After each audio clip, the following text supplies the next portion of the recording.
This is a story about a boy who at the age of 6 was told he had stage 4 cancer.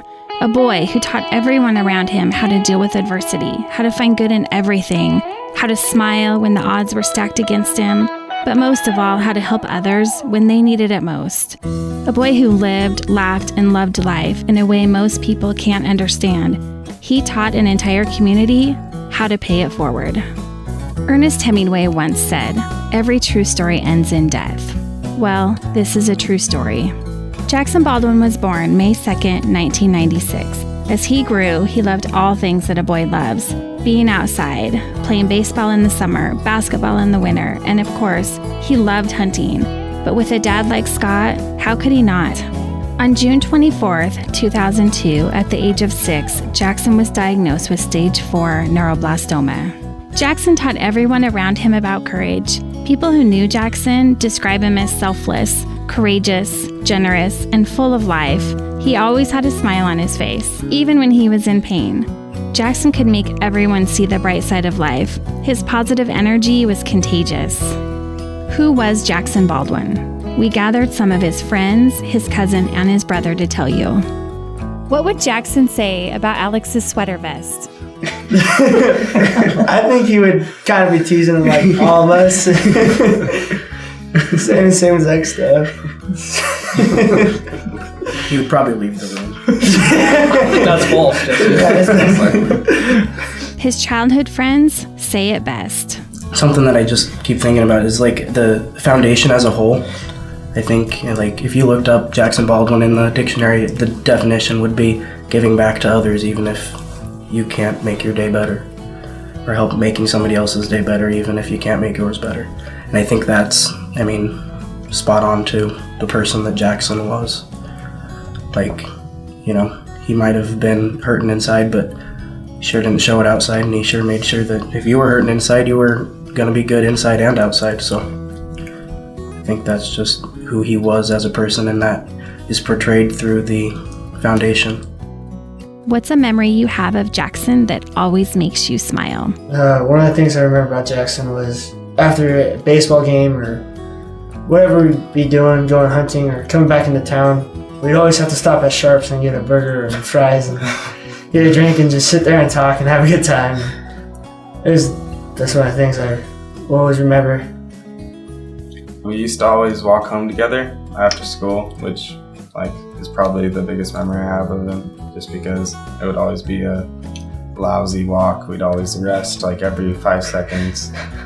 We would just find instances to not walk, stop at Tanner Dorch's house or something. And I don't know, it was just a good time.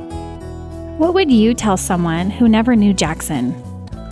Something I would tell people that didn't know Jackson was how, nice of a guy he was. I've never seen him angry. He always had a smile on his face and loved to help others.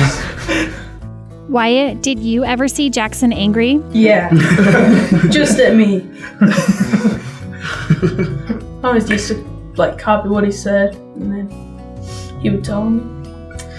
Then I would have to wash in my mouth. That was so.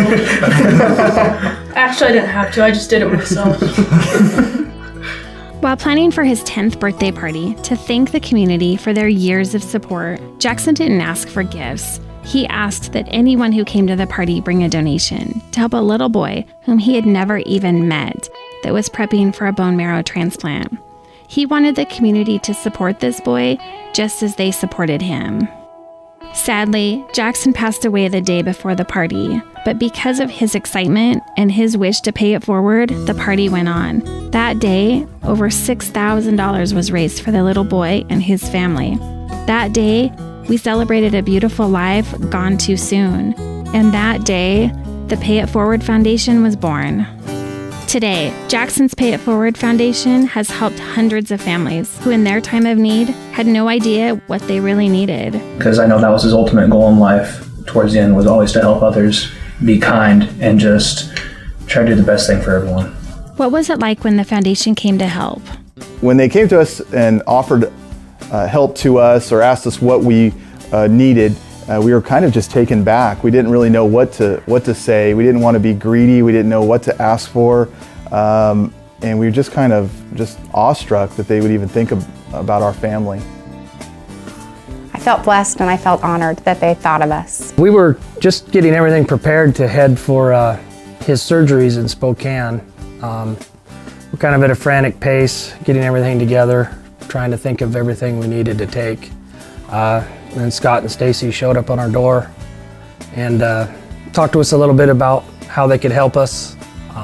Gave us an incredible basket of gifts, and it was like an immediate sense of relief for us. A lot of the things in there were stuff that we hadn't even thought about. Hotel passes, food vouchers, stuff like that. Huge sense of relief. What would you tell someone who has never heard of the foundation?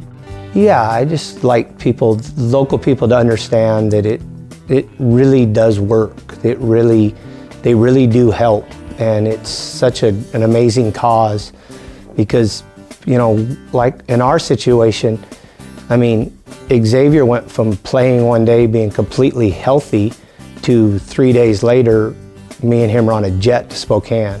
And it was something as simple as started out as being strep. And it can happen to anyone, you know, and kids get sick. And it's amazing how they help you get through it, and they keep and the assistance is so emotionally uplifting that people are trying to help. How did you feel when the foundation helped you?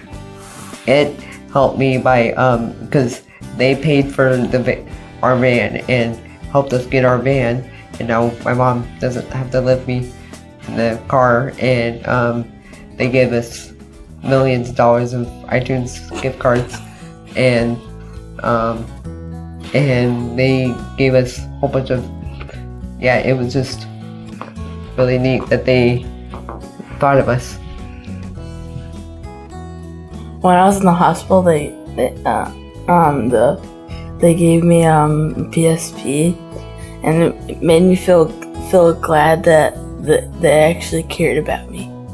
When Jackson passed away, he left behind his mom, dad, little brother, and many, many family and friends who miss him and think of him often. But when people think of him, they don't remember how he died, but how he lived and how he changed the lives, the hopes, the beliefs, and dreams of not only those close to him, but an entire community, and how he taught us all to pay it forward. Thank you. Thank you. Thank you.